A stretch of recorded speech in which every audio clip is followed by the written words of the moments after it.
अस्सलाम वालेकुम जी, मेरा नाम है आयशा इफ्तिखार और आज मैं मिस्टर मार्क के साथ अवेलेबल हूँ. He has speciality in fitness and health और ये आज लाइट स्टूडियो आए हैं और हमने इनको अपना मील जो है वो सर्व किया है. So let's talk a little bit about health, fitness and nutrition. Hello, Mark. Hello. How are you? I'm very well, thank you. Thank you for coming. It's a pleasure, thank you. First of all, just tell us, how was your experience with Diet Studio?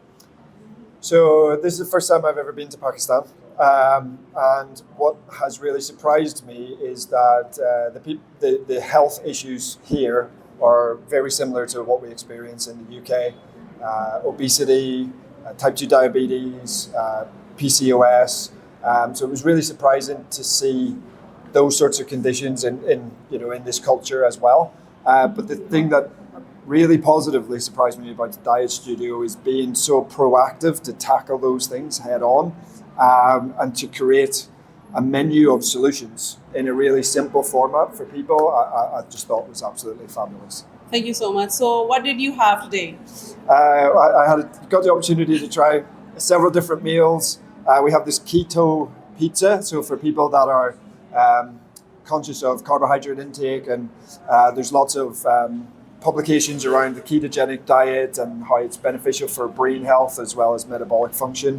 So we have a low carbohydrate, high protein solution for that. We also had this, again, high protein, low carbohydrate chicken, grilled chicken with zucchini, some spring onions, some tarragon. So we've got some really good macro and micronutrient balance in that meal. Absolutely delicious. The tacos I didn't get to try yet, but they're definitely on the menu. And then we have a mixed chicken and bean salad with chickpea, kidney beans, lots of fiber, lots of protein, lots of vegetables. And the vegetables, I know people don't always like vegetables, Yes. right? I get it. But they are really, really good for you. And so disguising vegetables in nice dishes like that, brilliant solution. Very true. I do like vegetables. I like broccoli in particular. I know that you like vegetables. So, how was the taste? Taste fantastic, absolutely beautiful. Couldn't rate it highly enough. Thank you so much. So, okay, Mark, let me ask you one question that is, I'm really intrigued about Okay. that one thing, that what are the basic challenges that you actually face in health and fitness over there? So, there's a couple of things I think. One I think is the media. And people have to sell newspapers, and food and health is a popular headline. I get it, but it's really confusing.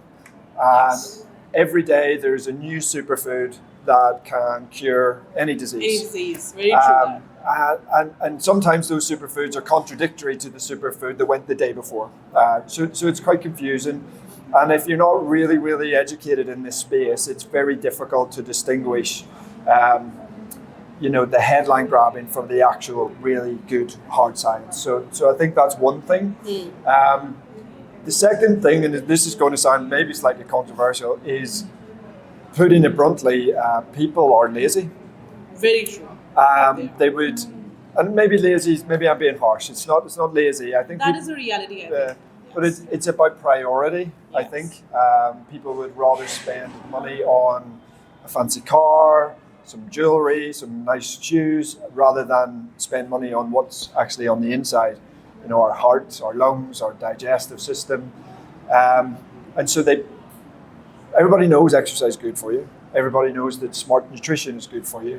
But people will often find an excuse to not do it. So it's very easy to exercise. You can go for a walk. It doesn't have to cost a lot of money. You can go for a bike ride. You can go for a walk with friends. But people don't do it and will find excuses to not do it. So, I'm too busy, I've got too much work to do, the kids are driving me crazy, whatever those excuses are. So that's my biggest frustration, is people's attitude, and choose to ignore the things that they know and I guess are a little bit ignorant or kind of blunt and just don't want to do the things. And I can understand that as well, because exercise, if you do it right, it's physically uncomfortable, and people aren't prepared to engage into that discomfort place. But that's like anything in life. If it's worthwhile and it's worth doing, it is uncomfortable, it is painful, but the rewards are so much more beneficial. And my biggest advice to anybody is just start today, move, do something more, but invest in yourself for the future. You might not be not ill at the minute. Yes. You might be very healthy at the minute, but you won't always be. Age catches up with all of us, and we will start to decline as we age. So you get to choose how quickly you decline, maybe, and the sort of things that you might start to decline with. And outside of that, everything else is in God's hands. So trust yourself, do a bit of something, and hopefully life will be a bit fuller. This is the same challenge that we actually face over here as well. Yeah. People do not want to invest in their health. They don't want to take time for their health. They'll spend a lot of money on their clothes and the brands and the shoes, makeups, everything. Yeah. But for health, they won't be taking any time, any money or time as well. So they don't want to exercise as well. They're quite lazy and ignorant about it. Yeah, sure. So in Pakistan, we have the older people actually suffer from sarcopenia as well. Yeah. Why so? Because they don't do strength training. Saying strength training, let me just ask you another question, that there's a myth specifically that females should not do strength training because of the build they'll have or anything related to fertility. It's a myth that if a female will do strength training, the fertility, she might end up having fertility issues later on. Sure. So what about that thing? So that's a complete another myth. So strength training would actually have positive impacts on fertility in balance. So if there's too much strength training and people go down a very specific road, then that's not the case. But just general day to day, a little bit of resistance training is absolutely positively beneficial on our female hormonal system and the endocrine system. So it's definitely incredibly important. And if you look at your aged population in particular, you will see higher levels of osteoporosis, yes, higher levels of muscle frailty, and higher levels of metabolic dysfunction in an elderly population. And those are particularly prevalent with elderly females. Very true. Strength training combats all three of those. And the biggest cause of mortality outside of things like cardiovascular disease and cancer in an elderly population are actually slips, trips and falls.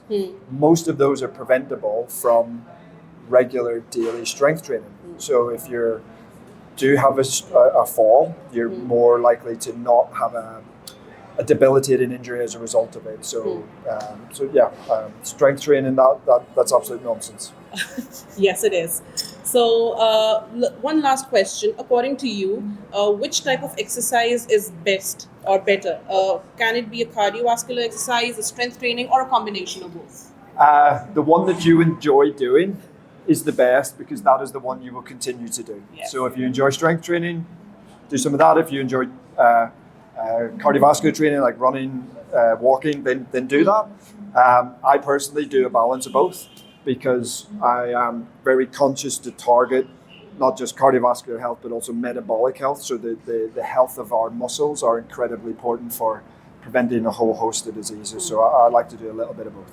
That's a lie. I don't like strength training. I really don't like doing it, but I do because I have to. You do it. Yeah. Okay. Thank you so much, Mark. No worries. For your time. Thank you. We had a great talk. Yes, I enjoyed yes. a lot. Thank you so much. Thank you for having me.